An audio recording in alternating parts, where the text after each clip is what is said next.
جس طرح ایک گندی مچھلی کی وجہ سے پورا کا پورا تالاب گندا ہو سکتا ہے اور ہو جاتا ہے، اسی طریقے سے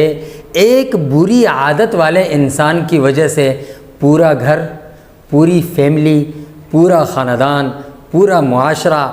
اور پوری سوسائٹی وہ متاثر ہو سکتی ہے، اور وہ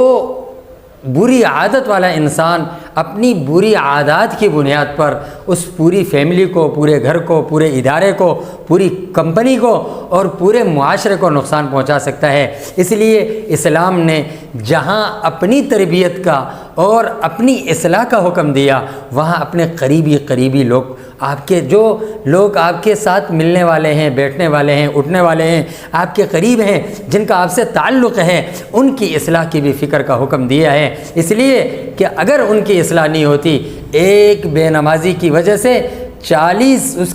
ایک بے نمازی کی نحوست 40 گھروں تک جا سکتی ہے۔ اسی طریقے سے آپ کا وہ دوست جو آپ کے بہت قریب ہے لیکن اس کے عادات ٹھیک نہیں ہیں، اس کی وہ غلط عادات آپ کی ٹھیک عادات پر غالب آ سکتی ہیں۔ اس لیے اپنی بھی اصلاح کریں، اپنی قریبی دوستوں کی اور رشتہ داروں کی بھی اصلاح کی فکر کریں۔